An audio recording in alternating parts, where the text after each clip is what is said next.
volunteer to go first? Can I go first?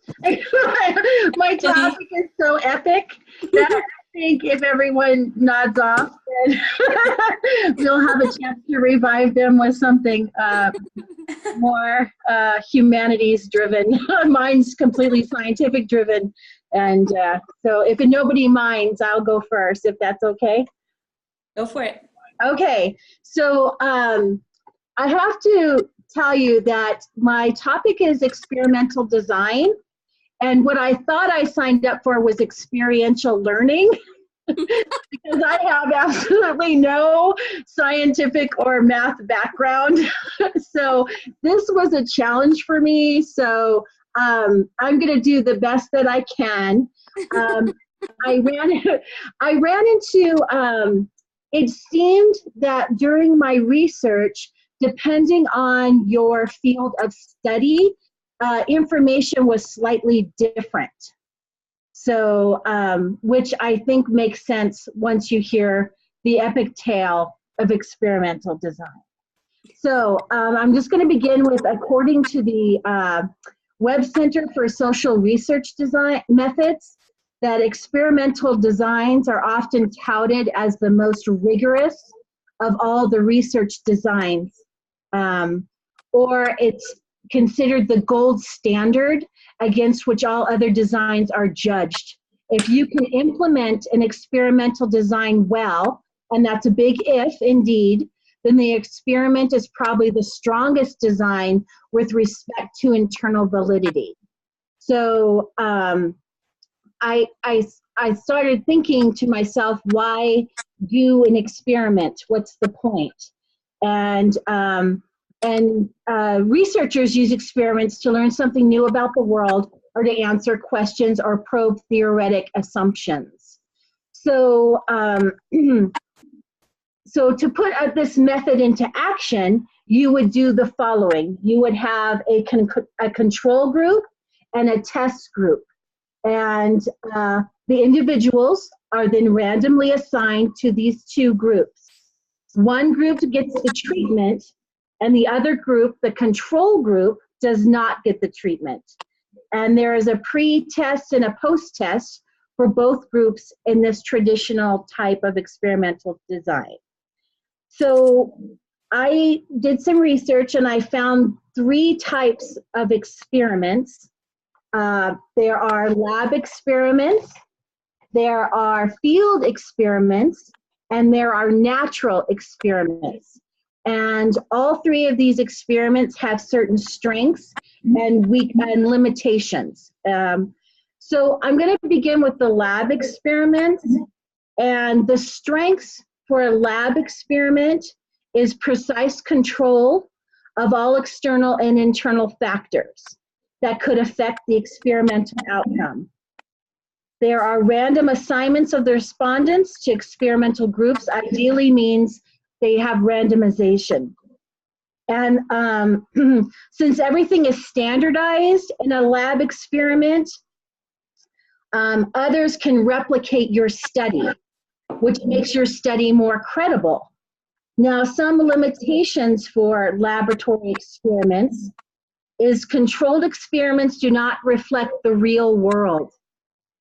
And respondents might not respond naturally because the lab doesn't reflect a natural environment. So there are field experiments. And contrast to a lab experiment, a field experiments are done in the natural surroundings of the respondents. So some strengths for doing a field experiment would be that it would reflect a real life scenario more than a lab experiment, and they have higher ecological validity. And then when experiments are covert and respondents don't feel observed, the observed behavior is much closer to real life compared to a lab setting. So right away, I already like a field experiment better. So some limitations though, is that it's difficult for others to replicate this type of study. And there's often limited ability to obtain informed consent.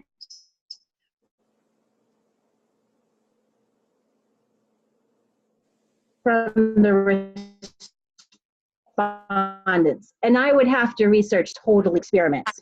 And natural experiments are pure observation studies, and in the sense that the experiment doesn't have any control. So a strength for a natural experiment would be behavior in natural experiments more likely reflect real life. And in an ideal situation, where it would be ethically unacceptable to manipulate the group assignment. So a limitation for a natural experiment would be that they're very expensive and they're very time consuming, and that there's often no control over any factors implies that replication by others, it's almost impossible to replicate a natural experiment. So back to, those are the types of experiments that you can do.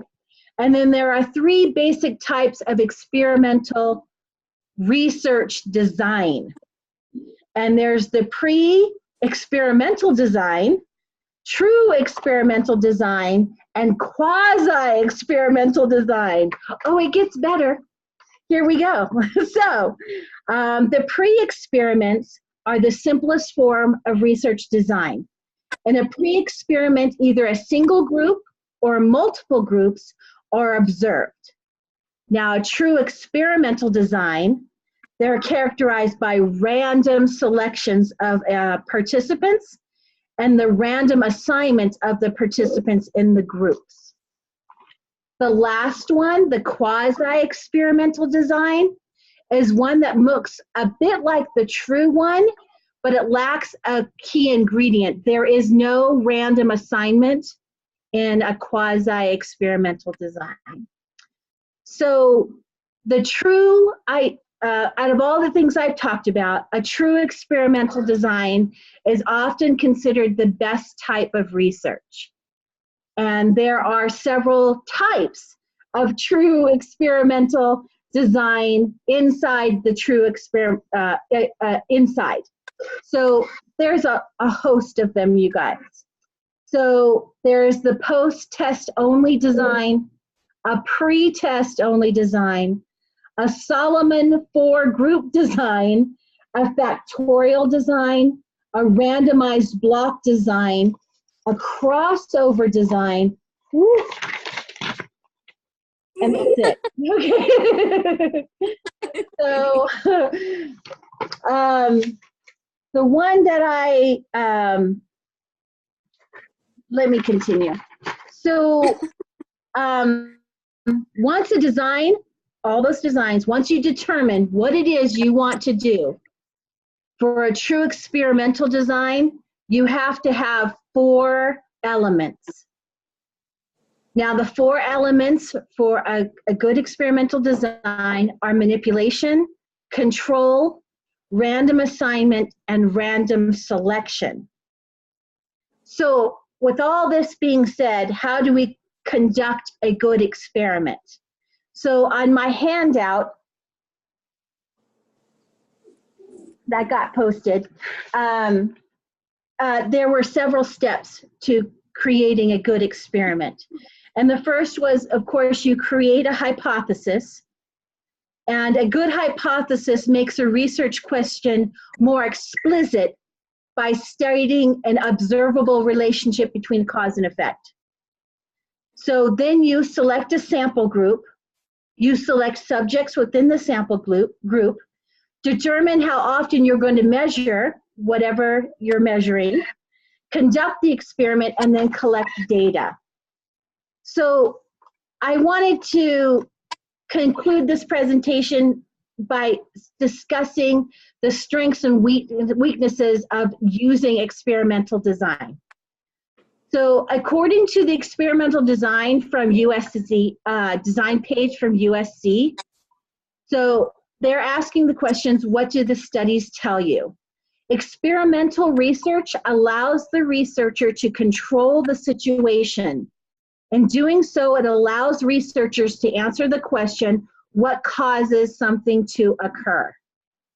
So 2, the study permits the researcher to identify cause and effect relationships between variables.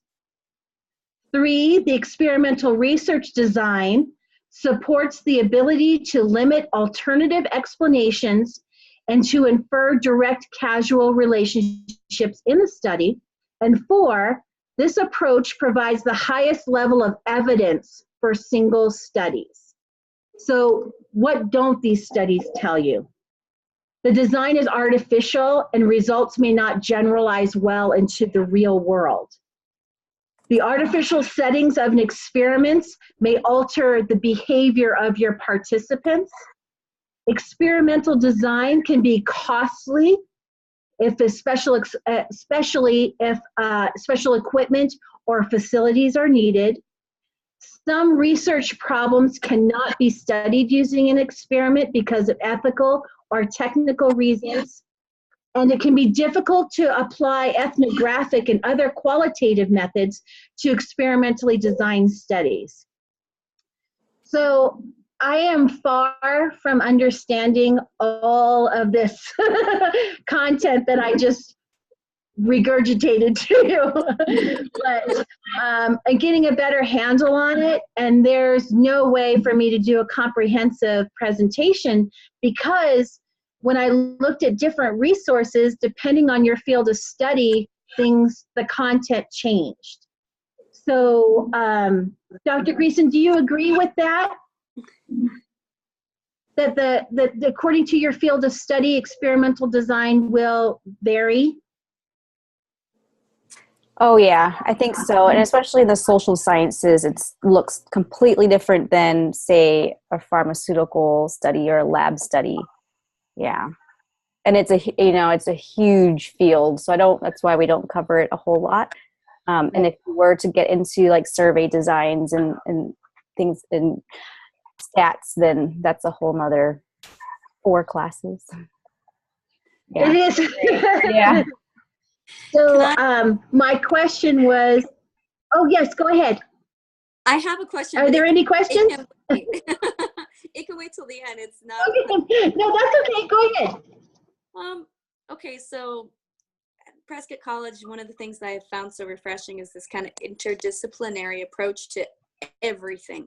We're not limited to, this ivory tower, like silo of specific field information. And like you said, for the experimental design, it really depends kind of on which silo you're in, how they recommend moving forward. I'm wondering, because coming from a criminal justice background, I heard this kind of stereotype about different types of research that to me kind of sounds a little elitist, and I wanted to check to see what you guys thought. It was this idea that the sciences are ranked in a hierarchy, that like there's hard science, which is like biology and chemistry, and to me that sounds like it would, of course they would want experimental design, laboratory settings are pretty common in that type of research.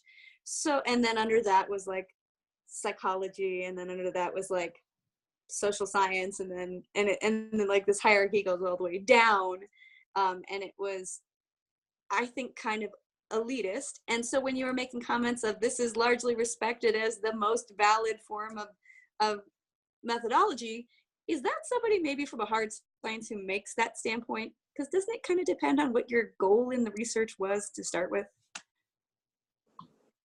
Well, that quote came from the Webb Center for Social Research Methods. So I think, like for me, I'm a novice to this. The research tends to agree with that scientific research is the best research. It's, but it depended on really what book you were looking at, because every single resource I looked at validated their field and how statistics and experiment could be used in X field to complement studies in that field. So it was all over the place. There were books on just experimental research and statistics, which I could not even. Right. It's not my thing. So I don't have a background. I don't have a background in statistics, so it was really difficult for me to understand. And most of the ebooks that I found were geared more towards scientific fields. So most of what I was reading, I was like, it was just beyond my scope. But yeah, I agree with you that I think that there are certain research designs that tend to be more, tend to get more validity according to the field of study, if that's what you were trying to say. Well, yeah. I guess there were questions was, I guess maybe it's the same question, just two aspects of it. One, I'm challenging this ranking order. I think that it's kind of developed on the biases that researchers bring into research. And then the second aspect of that is the gold standard for research can really only be awarded if what you are trying to learn, you learn through your study. Agreed. So, and it'll be funny when we get to grounded theory, because it's kind of the complete opposite of experimental design. It's like completely deductive versus inductive logic. Right. You know? So if you don't know what questions to ask, you're not going to learn. Well, if you don't ask the question, you're not going to get the knowledge. So like exploratory fields, Well, I think that it was interesting reading O'Leary's chapter 8 on I can't remember the name of the chapter. Anyways, populations. I think it was on populations. Sampling, right? Yeah, sampling. And the more I read, the more that I am convinced that, and Dr. Greason, you might be able to put an understanding on this, that experimental design, it made me feel like I could make my research say anything I wanted it to say. Because if you don't do good sampling, then you could just pick all the people that agree with you and you're like, see, I'm amazing. So I really liked that chapter that talked about the different types of sampling to make sure that your bias doesn't skew your results, because from what I could understand on statistics, you can make statistics say anything you want. And so that was where I got conflicted, where I was just like, when they're saying this is the truest form, but I'm wondering if they're saying it's the truest form because in most cases it can be replicated. I think also it has to do with what you're trying to learn. So if what you're trying to learn is if there is a causal relationship between an independent and a dependent variable, then yes, it is the truest form. Like, it is the way to most accurately identify if A causes B. Yes. But if that's not what you're trying to learn, if what you're trying to learn is what factors could affect, what are all the dependent factors which could be affected by this independent factor, then you need a different experimental design, because you're not going to find what you didn't ask about. And experimental design is very specific of, this is my hypothesis, these are the things we're testing for, but what if you only test for 3 things and it's like heart disease? Okay. Oh goodness. Oh, well, there you are. My power is still not working, so sorry. I'm going to fix that in just a second. Heart disease, sure, health, like good eating, don't smoke, exercise, these are all factors that could affect. Well, what if we only thought to ask about food and we didn't ask about smoking cigarettes, then the results you get out of that are only as good as the questions you thought to ask. And you didn't learn that if you quit smoking, you have the most predictive factor not even accounted for, you know? So that's what I'm saying. It's like, it's only as good as what you're trying to learn. So I feel like if you have these exploratory research methods to find a bunch of different things to test, then you can go back and you can do the experimental design to see what the causal relationships are for all of those things. But if you jump immediately to, I think that the things that cause heart disease are X, Y, and Z, and you only test for X, Y, and Z, then you could have had the best research design out there and it wouldn't matter because you didn't learn the important thing. Right. You know, and I have to find a different power cord. I'm so sorry. Okay. Okay. I was going to say that it also depends on the discipline's lens. The sociology and sociologists are very, what's the word? They want to generalize. They want to have, they rely on surveys and experimental design a lot, because that's, and so you see more experimental designs there, and that's sort of like their gold standard of research. And whereas the humanities, you would see more exploratory things. And I have seen that where you do an exploratory study, and then after that, then you can start surveying, or you can, and I say surveys because it's the most typical tool for experimental design, or you're implementing a program and doing an assessment or something like that.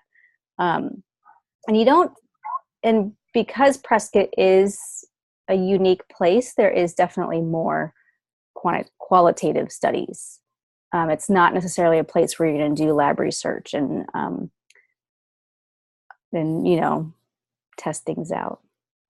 Well, I think it also depends on like the facilities that you have available to you. Exactly. We don't really have, I mean, we have a lab at Yavapai College, but I don't know if it's really set up to do this type of research, or that if it's even available to graduate students to do research like that. So some of I'm learning that selecting which research designs you're going to do is also partially what resources are available to you. But I did have a question, and it's kind of random, but I wanted to ask you anyway. How do you account for liars when you're doing surveys and that type of like, is it just understood that not everybody tells the truth on when conducting certain surveys? I think that in that case, that's such an outlier. They're called outliers, or like you would have a large enough N that it wouldn't matter. Okay, that it won't skew the rest of the responses that were truthful enough to matter. Yeah. Okay. It was a random thought that got into my mind, and I was like, it must be answered. So, okay. And also in the way you design your survey questions. I mean, I guess you're going to have one or two people that are like, I'm going to intentionally do it. Right. When you ask, do you use your cell phone when driving? I mean, a lot of people are going to be going, of course not, never, you know, and I know they're lying. That's just the society that we live in. The majority of people I see all around me are on their cell phones. So I just kind of wondered how that fell into doing research, how you account for people who are trying to give you the right to answer instead of a truthful answer. I know that sometimes in criminal justice research, I think we encounter that a lot because we're asking often if somebody's committing something that's illegal, something that could, if the information were made public, get people in trouble. And so I've seen some studies where when they're kind of talking about their findings, they mention they just say it's of note that Typically when trying to record criminal behavior, that the numbers are typically skewed down because people, even though they're assured that this is private, are still reluctant to disclose the information. And it was just like noted in the actual report of the findings that could be affecting the data. Thank you. Thank you, everyone. Thank you. Are there any more questions about this topic that I really don't understand all the way? Because, yeah, no, that's wonderful. Okay, thank you. Thank you. Okay, it's so we can move on to the next one if you want to. Thank you. I think, would it be all right for me to go next? Because I find it extraordinarily amusing. I'm going to give the complete opposite end of the spectrum. Go for it. So let me pull open my notes here. And I'm going to apologize if anybody read the handouts in advance. I went back and reviewed it and went, oh my God, I made 2 really ridiculous typos. So if you're following along, I will point those out to you. And like, it was an autocorrect thing too. Like, it added a completely different word. I was like, wait, I don't even know what I was trying to say. So the title of my handout here, which I find amusing, is Grounded Theory, A Tale of Two Theories. Or is it 3? This is really interesting. It is a theory that has been has forked and branched off because the original authors that put down the concept ended up having a disagreement and going their separate ways and developing different variations on the theory. But I was attracted to grounded theory because I do like Brené Brown's talk about vulnerability, and I've looked a little bit more into her research, and I heard her talk about grounded theory and thought, gosh, I wish I understood more of that, because it seems really intriguing. And it really is kind of coming from this place of, if the researcher knows what they're asking too specifically when they go into asking those questions, they're only going to find what they're asking about. They're not going to, there's no room for discovery, you know? So this particular type of approach is that they go into it with a general topic, like an exploratory topic.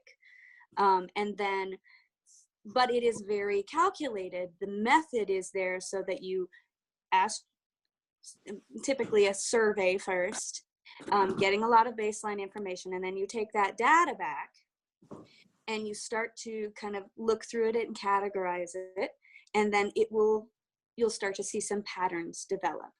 And then from those patterns, you then get a new sample and you ask additional questions to further flesh out those theoretical concepts.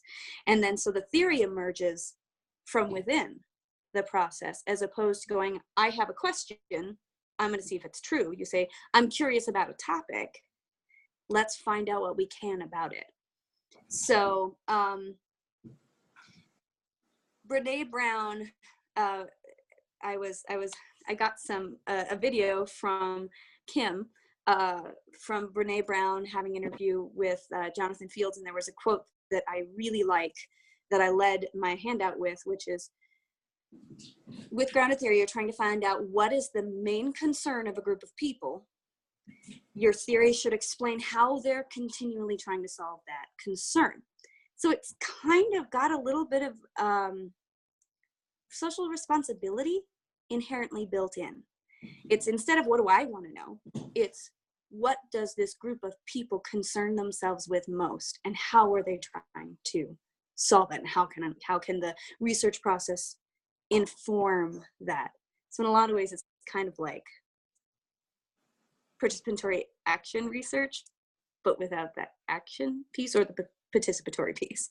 So maybe it's nothing like that. All right, so just a little bit of history. 1967, Glaser and Strauss wrote The Discovery of Grounded Theory, Strategies of Qualitative Research. So they published this book.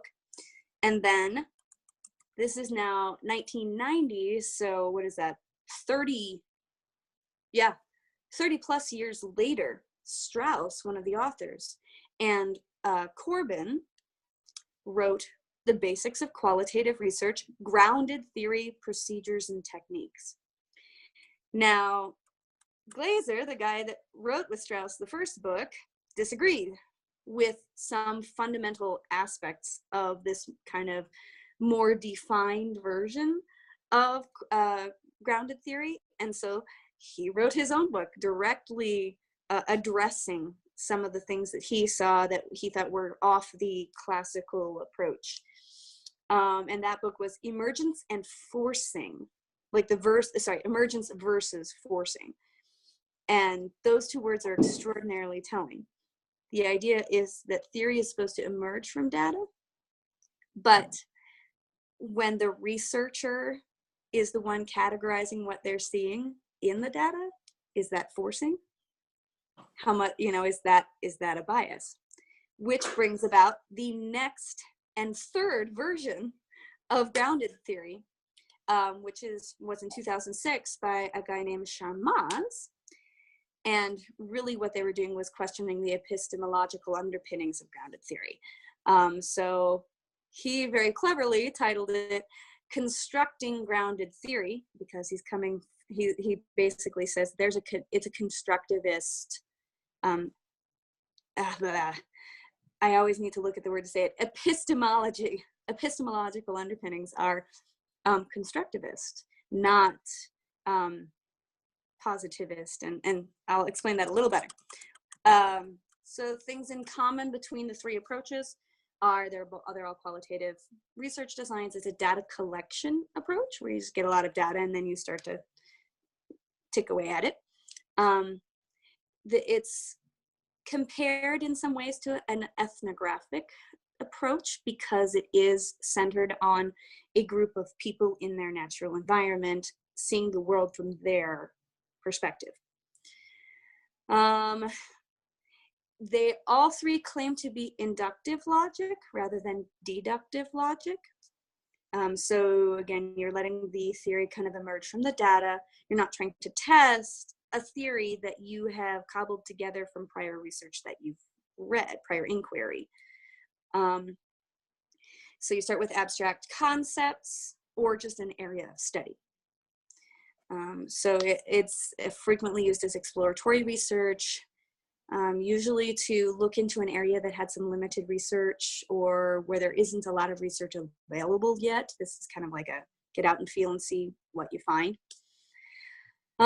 It's interesting, or I should say it's of note to know that this is not only a method of research, but it also makes a product. Like the method is to identify categories that are in common in the data. You make links then between those categories and try to establish relationships between those categories. And then from those relationships and the categories emerges the product, which is kind of an explanatory framework, like a theory that explains how these things all work together. And that help you understand that a particular phenomenon that group experiences. So the classical version, now, so we talked about some of the similarities. Here are some of the distinctions between the three. The classical Glaserian version from 1967 definitely had a positivist kind of epistemology. So it believed that there was an objective truth and that all we had to do was let that truth emerge from the data. As compared to the next one, the Strauss and Corbin version, and I will admit immediately that I don't fundamentally understand this epistemology, so maybe someone can help me with it. The second one is considered symbolic interactionism.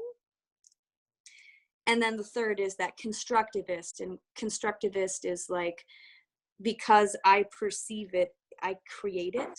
That makes sense? So Kim, can you fill in the blanks here before I go beyond this? Symbolic interactionism.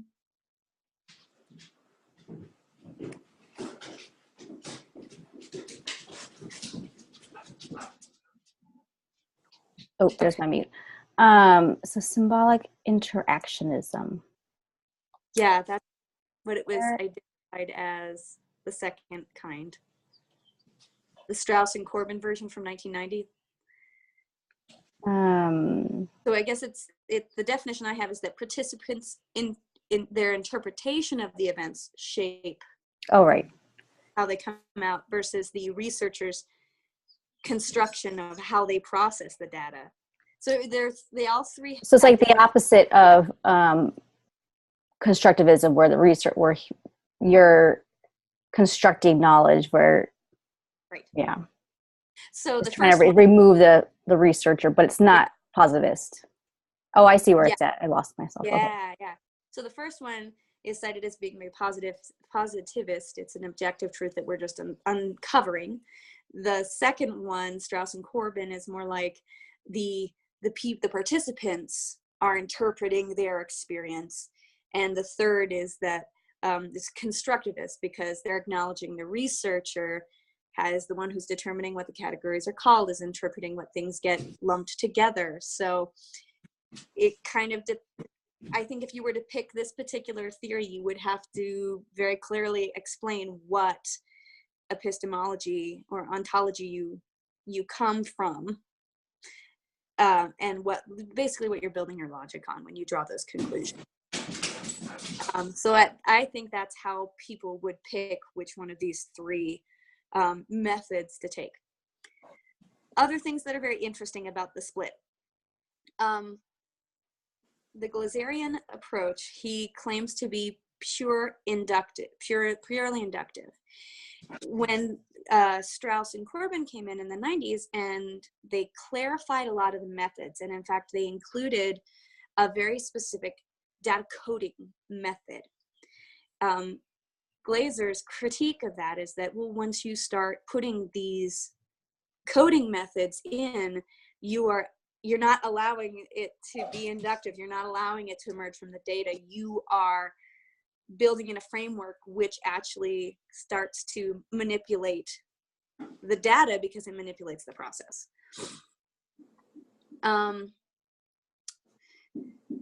The original design is challenged from maybe not being good for psychological research. And the kind of the reason that's challenged is it's kind of more creating just a map of the participants' perceptions of the theory, as opposed to, the external looking of it. So maybe not so good for psychological research. The second version, the Strauss and Corbin version, is a lot more popular, and it may be because it's more structured and it's a lot easier to implement it, because there are very clear steps as to how you conduct the research, how you track it, and I'll explain why that's important in a minute. And it actually incorporated a research question. That was another one of Glazer's big issues, is he said, if you ask a question, it's not inductive, because again, you don't know what you don't know. And he said that since there were some components put into the Strauss and Corbin version that helped move towards verifying your data, that then it became deductive, because it was testing. You were verifying, you were testing. So he got all ethically up in arms and condemned it. And then prescriptive coding paradigms. Okay, so by putting in those coding, this is one of my big typos. It says prescriptive coating paradigms. It was supposed to say coding. Coding paradigms may limit the flexibility, which is sought after from the original classical design. It was very flexible, but when you put in these coding paradigms, it is no longer as flexible. And then Shermaz came in after the whole thing and did his take on it, and he challenged real is based on perception, and so that's why the constructivist underpinnings. Yeah, he claims categories don't emerge from data, but rather are constructed by the researcher. So I think I beat that to death. So some information about the actual method of grounded theory. You need to identify phenomenon of interest. And your first round, again, is kind of, it can be a questionnaire because you just have general open-ended questions to start getting data to work with.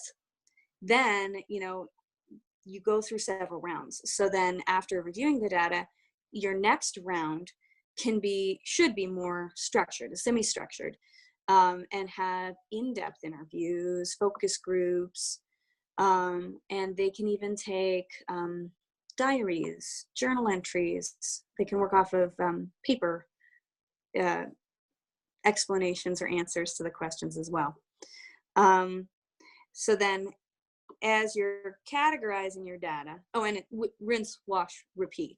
You should do it until you have what they term as theoretical saturation. The idea of saturation is that if you kind of develop these categories and these relationships, and then you continue to take more data and it fits into this framework, then you've achieved saturation. If you get new data and there's this thing that pops up that's not in your existing framework, you don't have saturation yet. You need to go back and continue. Now, they kind of say that that saturation is more of a goal than a reality because, of course, because of the constraints of the project, you might not be able to continue. You might be out of time. You might be out of money. It's the goal. It's the gold standard, but you might not get there. And so the thing that I thought was really interesting about identifying categories, they say it's very important not to use your own terminology, but to take terminology from the interviews. And again, it's that idea of trying to keep it not as constructivist, so if you're pulling these categories from the data. So for example, Brene Brown talks about, she identified shame as a word that came up commonly when talking to people about vulnerability. So shame became a category. And then she did another sample this time, specifically looking for people who had, shame as something that came up. And they would also bring up a concept called empathy, right? So you would use that term empathy. And then the relationship can be established because in all these stories, they would say that the antidote to shame, the thing that helped minimize shame, was empathy. So now you have two categories, shame, empathy, and the relationship is empathy is the antidote for shame. Categories can be broken down. So let's say that, or they can be built up. So shame and embarrassment, are they the same category, or do they need to be split into subcategories? And that's kind of defined as you go through and understand the relationships. And her research shows that embarrassment is its own category because it has a different effect on, or I should say it has a different manifestation in the person. They have these other feelings that come out as a result of embarrassment that don't come out in shame. So that's how those categories then get broken apart. And so the concept is you're grouping together instances that share characteristics. And there's constant comparative analysis. So you have, let's take again, shame and embarrassment. Okay, what do these things have in common? All right, now what's different? And you use that comparing of the similarities and differences to decide whether or not they should go into their own categories, into the same category, etc.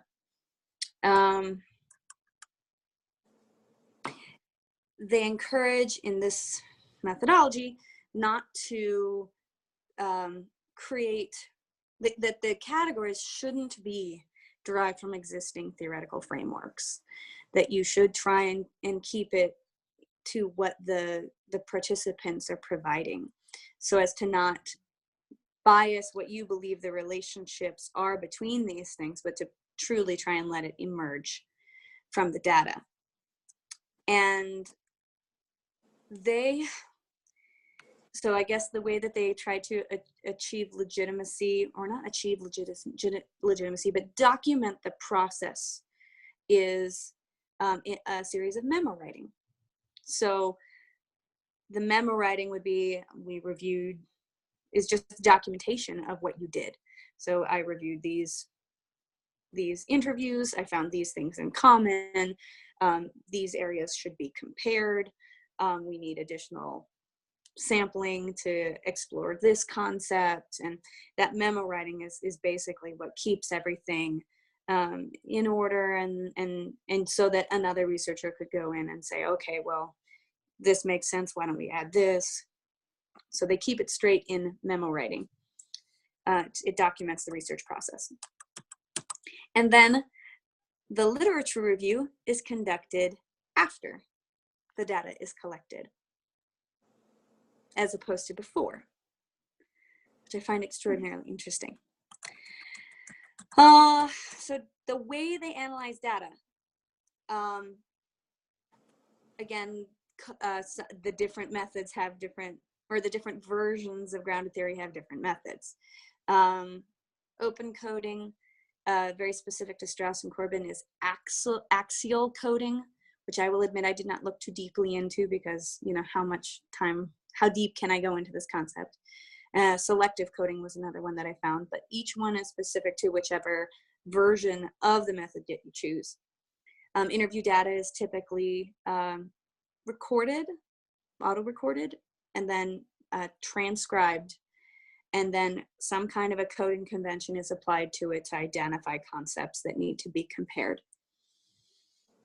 It is suggested that researchers must be able to tolerate some confusion and trust the theory will emerge from the data. So if you're going into this exploration with kind of this preconceived notion of what you're going to find, expect to be confused. Expect to have that preconception challenged. And you got to be comfortable with a lot of data that will take time to come together and become something cohesive, so you don't force it, so you can let it emerge. Sampling is really interesting with grounded theory. I think that's the thing that I found most interesting and that I really want to learn more about. Of course, because I looked into grounded theory before I read the chapter on sampling. So now I'm looking at this going, oh, this is really incomplete. Or I should say, I have more questions about it.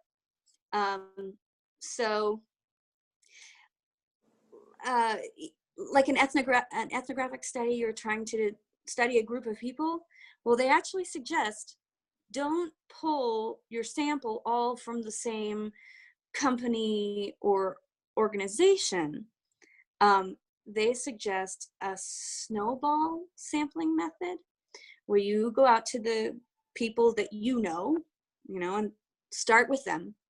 And then theoretical sampling comes afterwards. So the idea is not looking for people that are representative of a larger population. You're looking for people based on their relevance to theoretical concepts that emerge while you're researching. I know, like, wrap your brain around that for a second. Isn't that bias? Is it bias? See what I mean? So I want to learn more about the sampling. The benefits, I guess, of theoretical sampling is that it is said to be more efficient, because rather than taking this kind of shotgun approach of grab all of these samples and hoping that you find what you're looking for within that, it is almost like screening people to find people who have exposure and experience with a particular thing you're looking at, and then working from that, which is a completely different approach than I ever would have thought in regards to sampling. I did find one compare contrast between the qualitative methods that indicated that grounded theory primarily uses interviews with 20 or 60 individuals. But then if you hear Brene Brown talk about her data, she's got thousands of interviews, tens of thousands of interviews. And I guess it's because she's been doing it for over a decade.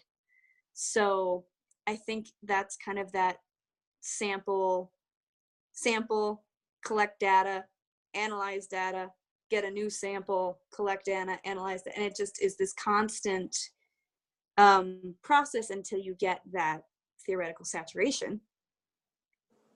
So I don't know, is it 20 to 60, maybe for one study, but maybe if, you're a researcher and this is your field and you're going to continue to research it, you get tens of thousands of interviews. So I think that pretty much is the nuts and bolts of grounded theory. There were a couple of concepts that you can explore further that I thought were more of an in-depth look at it, that if you're interested in it, I would highly encourage. But I didn't want to put too much into the presentation because we're just trying to figure out, what's the gist of this. And then if you want to do advanced research methods on grounded theory, then you can look deeper into it. Plus, you'd have to pick a version depending on your epistemological, am I using the right word? Is it that or is it ontology? I get those two confused. So yeah, you'd have to pick a version and then do advanced research methods. So, ta-da! Totally the other end of experimental design. Yeah, and it's a lot of work. I think of 20 interviews, and each interview, if you do an in-depth interview, it takes you sit down with somebody for an hour, sometimes 2 hours. And then on top of that, to transcribe it, if you don't hire out, I think one of my interviews took at least 5 hours to 10 hours. And it gets quicker, and then from that, you have to analyze it and code it and blah, blah, blah. Yeah. Any questions about grounded theory?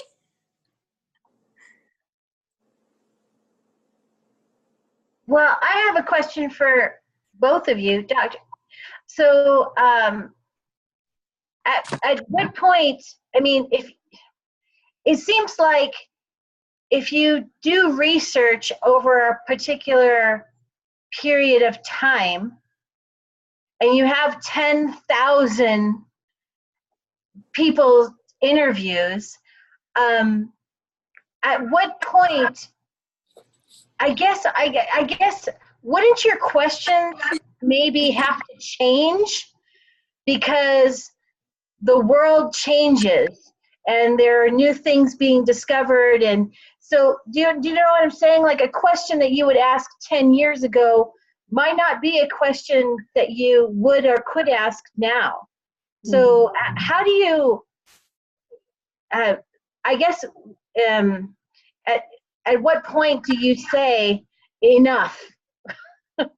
I've gathered as much data as I could for this particular study, and then move on to try and maybe figure something else out. That just seems daunting. Yeah. And that idea of, that's her career, and she's written multiple books from it. And I assume her research question she just came out with a new book. I don't know if that's the same study or it's morphed into a different question and she's done a completely different IRB. I don't know. Most people are, especially graduate students, are time sensitive. You have a certain amount of time, and it also is dictated by your committee. And in qualitative research, it is that idea of saturation is huge. You want to, unless you're, but then again, it depends on your question. So but saturation is this idea of where you're getting these themes, and you interview, you're like, okay, I'm going to interview 8 to 10 people, but you get to number 9 and you already have this repetition of this idea of shame or whatever you're looking at. Right. And that's when you can stop if you have enough data. And sometimes you might need to do your initial analysis and you're like, oh, I need to do like one more interview to kind of just wrap this up, or to offer a totally different perspective. But and it depends on your study, and it's what you can do in a allotted period of time. And also with one researcher, if you're part of a research team, you can tackle different things, and then you have these big research projects. But the idea of saturation is huge. Yeah. Yeah. She has a team. Like when you hear her talk, Jenny, exactly what you said is right. She refers sometimes to kind of her first round of research, which was pre 9/11. Mm-hmm. And then she talks later about how 9/11 changed the consciousness, and they found different theoretical frameworks afterwards. So you're right, it's kind of like a snapshot when you're asking the question. Also, she's a faculty member. Grad student. Yeah. She was a grad student, and then I think she got a PhD too. I could be wrong. But she had students that study with her that are involved in her research. So she's got a lot of grad students working on all of the interviews, and she, is the supervising person that pulls everything together. So she has the resources to be able to do these giant things. And she talks at different times about, well, first we looked at this, and then based on what we saw here, we looked at this. And so I think it is kind of broken down into, what do I want to learn now within the data that I've found? So, the emergence of shame as a concept came out of her first thing. It wasn't what she was looking for. But then once it was there, she wanted to understand what the relationship then was between shame and empathy or whatnot. And she launched a different series of things. So I think it's constantly changing. Thank you. So we're after 6 o'clock. Do you guys want to hang out for one more Zondra's presentation, or we can do that? Yeah. Yes. No. We can't hear you. Is it? Hey. Yeah. Okay. Yeah, I've been talking. Great. Well, mine is it is going to be a shorter piece. It's a smaller piece of the research pie, and I'll just sort of dive right in. Mine was participatory action research, which I do think that there were some commonalities between that and your topic, Joanne.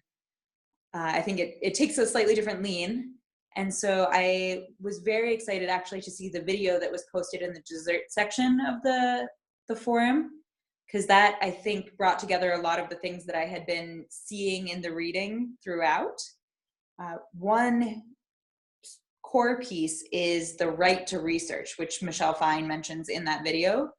And so participatory action research has its three pieces. It's research, of course, it is action-oriented, and it involves the participants as researchers. And so if you're going to study a population, or you have a question about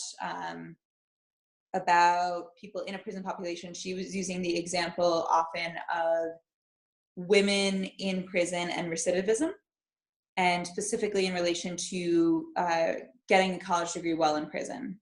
And so as that research team, the team itself was comprised of non-inmate researchers and either people who were currently in prison or had recently or formerly been in prison. And so the research team itself was composed of people who this issue directly affected. And that's really the underlying thing with this participatory action research, is that you are doing research that is seeking to understand and improve the world by changing it. And so as you're doing your research, you're also implementing those changes, and that then informs your research. So there's a great big corkscrew that they draw as an example for it. And I put it on my handout, but basically you're observing, you're reflecting on what you're seeing, you're making a plan, you're acting, and then you're doing the whole thing over again. So based on those changes that you've implemented, what are we now observing? We're going to reflect on that. We're going to come up with a new plan, and then we're going to put that into action as well. So participatory action research will largely focus on populations where there is some kind of power discrepancy or some form of oppression or just an imbalance. So in that example from the video that was on the Dessert Forum, in this case, you have people who are within the criminal justice system.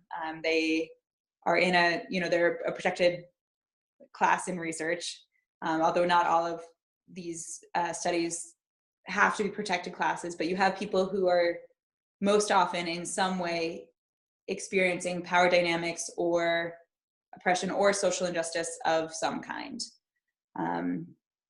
So let me just get down to the next little piece here. It's aimed at practical problems. So a lot of the research is based on something that is seen, again, often from an outsider perspective, but not always. I mean, people who are within the situation are aware of the situation. But a lot of the research does still come from somebody within the research world or community partnering with people who are in that situation.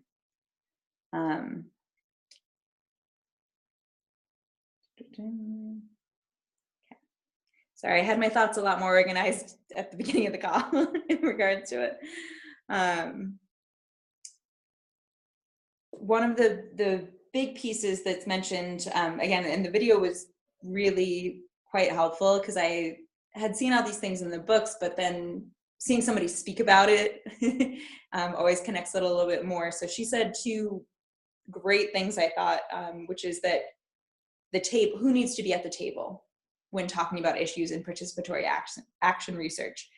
And so you need to have the people who are suffering from the injustice at the table, but you also need to have the people who are benefiting from that power dynamic structure. And so the people who are privileged by that offset of that power dynamic, they also need to be part of the conversation, because if you're only working within this community of like-minded people or people who are saying from within this situation, we need to change it, and you're not able to address the people who really it's in their best interests a lot of the times to stay in power, to enforce that power discrepancy, then you're gonna get blocked by it.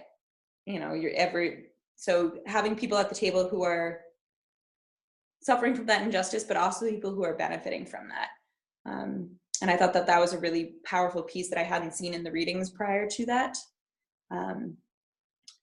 So that was, yeah, so from the video.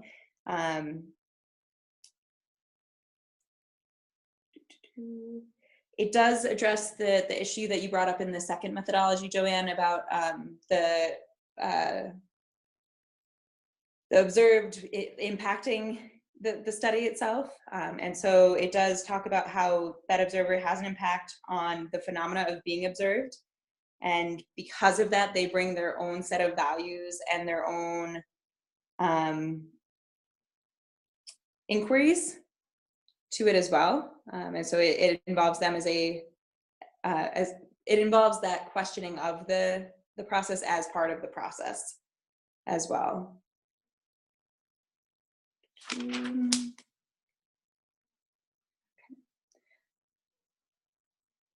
It is typically oriented at advocating for power and empowerment for the people who are being oppressed in the situation. It is mostly used, from what I was able to see, although it seems like it could be more broadly applicable, but it's primarily used in social research, the healthcare field, and education, and fields that are studying oppression and power dynamics. So it seems to go hand in hand with a lot of feminist inquiry or critical inquiry.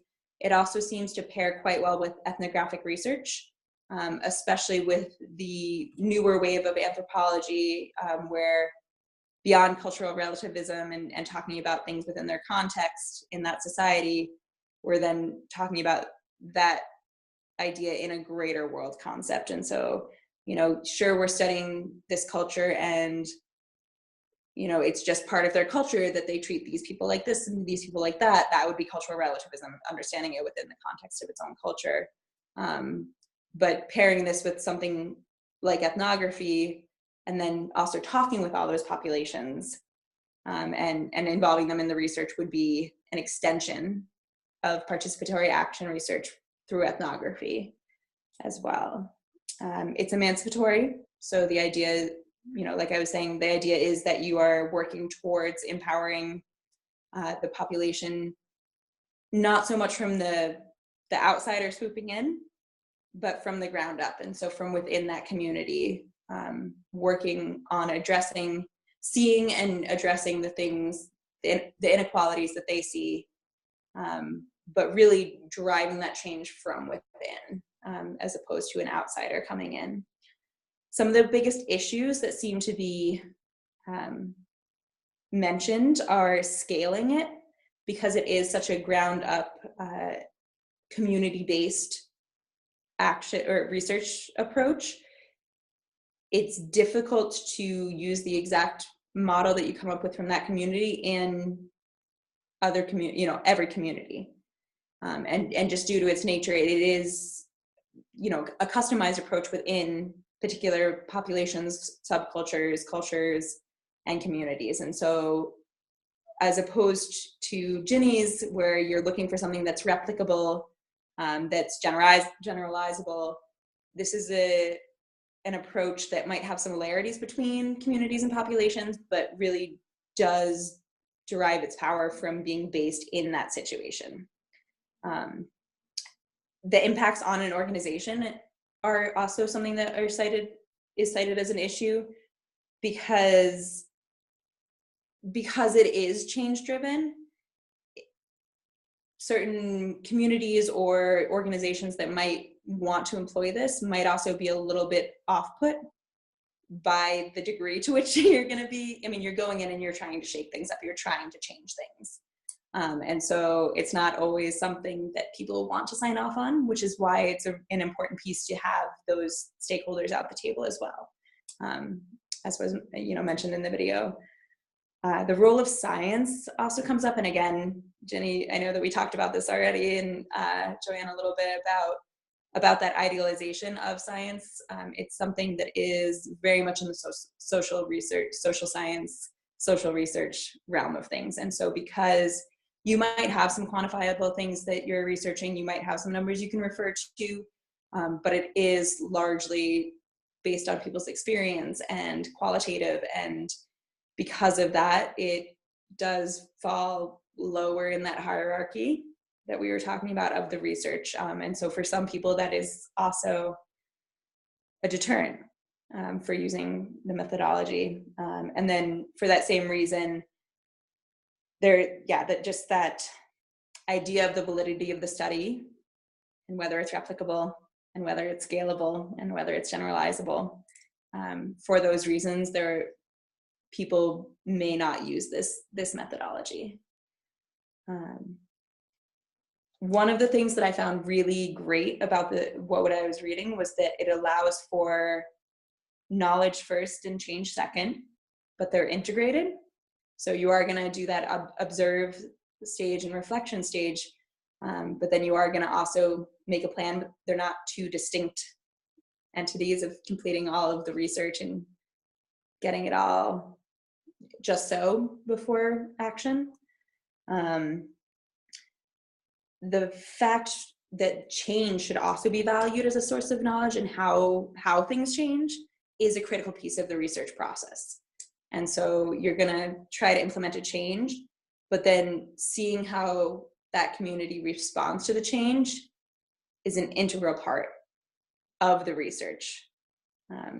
I thought that was really great. And I also appreciated that there was an emphasis on different ways of knowing, and that some of that knowledge can come in different ways. And so really valuing those qualitative research questions and ethnography or interviews or doing things to bring in other people's knowledge that isn't just purely numbers. That resonated well with me as an emphasis. And I'm just looking to make sure there's not other things, but I think that's to borrow Joanne's term, that's the nuts and bolts of it. And what questions do you have?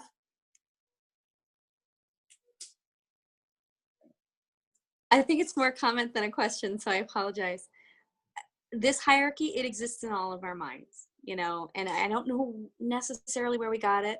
I know that for me, it came from the last time I went to graduate school and people very much imposing this is the best and this is the worst. And then everybody says, oh, but qualitative research is good too for different reasons, but this is the best and this is the worst. So I really think that if we could, as researchers, reframe that instead of this hierarchy of what makes a research method good is how well it accomplishes your goal. And that is what makes it good or bad. So as a graduate student, PAR, participatory action research, probably really good because it utilizes community resources. It invites other people to be a part of it. You have more people working on it, so it probably fits better into a time frame.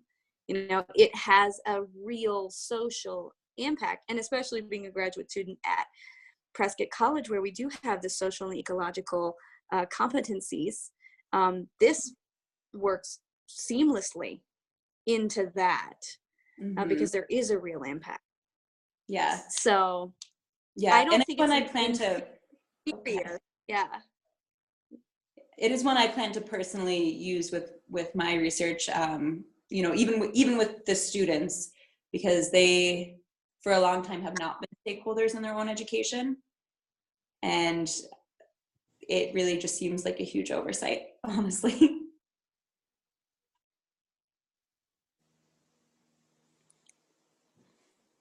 Did anybody present on PAR at symposium?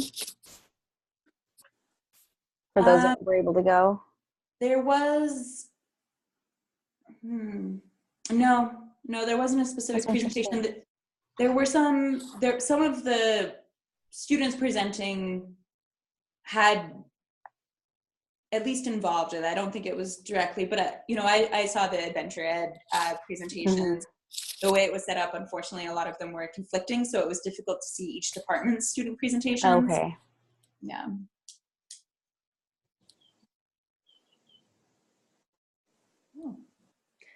Yeah, it was a great one to research because it resonates with where we're at as a society and where we need to go, I think. And it also, I mean, the 3 words in the title really do give you a pretty good groundwork of where you're starting from, because it's participatory, it's action oriented, and it's a research methodology. I think it would be safe to say that makes it a lot more accessible. Yeah. You know, kind of shattering this, oh, well, I have to have a laboratory and I have to have control group and I have to have this and I have to have that, and otherwise it's not legitimate. It makes it more, I guess it kind of opens up research to the people. Yeah, that's exactly what it does. It makes it accessible and it disrupts just that researcher academia hierarchy. And I hate the idea of research as a hierarchy, which is why I don't teach as qualitative versus quantitative. It's just different tools for different questions in different fields, and also your epistemologies. But with that said, I came from a science background where I left the program eventually because I was constantly like trying to explain the validity, and that's a quantitative word, that validity of qualitative research. And yeah, and even the idea of generalizing, and we'll talk about this next call when we talk about data collection and analysis and kind of wrapping things up. But do we need to, especially if you're doing a community-based thing for that's action-based, very specific, is it necessary to always generalize things, or is it you can learn things from that, but you don't have to generalize, and that is that value in itself.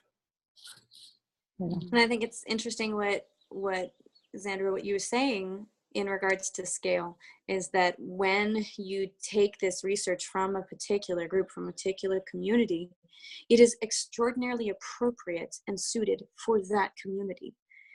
And then if you try to replicate it, take it someplace else, it doesn't necessarily, it could inform, but it doesn't necessarily, it's not going to replicate there, because there are cultural norms that are different. There are, and also because there's that social responsibility piece, that social change piece. What one community needed, what they found by researching, is not going to be the same thing that the next community finds. So I'm going to use the wrong word, replicability? Is that a word? Is replicability really a goal of your research? Does it need to be? If it's to serve that community, why does it matter if it translates to another community? Again, back to what you want, what is the purpose of your research? What do you want to know? How are you going to use the research? I think if you could easily say that quantitative research, how do you apply it? Some of this stuff, absolutely how you're going to apply it. There are program implications or policy implications or, community implications. It gets a little harder to see that stuff very clearly when you're doing these large studies about minute pieces of a bigger puzzle. I mean, there's definitely value there too, because sometimes problems are so big we have to break them down. But what's the purpose? What's the point? What's the end goal? And so not what is higher or lower on the hierarchy, but what is more suited to what you're trying to do.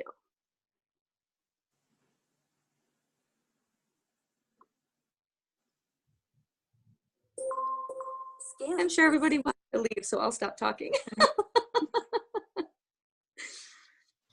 Thank you, everyone. I love that idea of, what is the research goal? And that's exactly what it is. And it comes down to, and what you guys will be writing in your proposals. Yes. Kimberly, yes. Speaking of the proposal, I was wondering, is there somewhere, because I was kind of looking, I just needed more information on our research proposal paper. Mm-hmm. And I was just wondering if you could elaborate on that a little bit. I know we've gone long on time, so you can shoot me an email or something if you'd like. But I would just like to have a little more detail so I can write 7 to 10 pages. So do you remember back at Roundtable 4, I posted, and now I can bump it. Let me do an announcement. Okay. Because Bonnie just asked me that. And there is 2 research proposal outlines. Okay. One that I developed based on a book I have for qualitative research, and then this environmental studies one that they're very specific on theirs. I would say, so I would pick one, and you can find other ones online. Are you going to do a experiential? No. Okay. So I would stick with the qualitative one. That's exactly, I would like to do a qualitative. And so, I mean, my concept is kind of a little bit of a mixture of both, but I think the qualitative definitely goes towards more of what I'm wanting to express.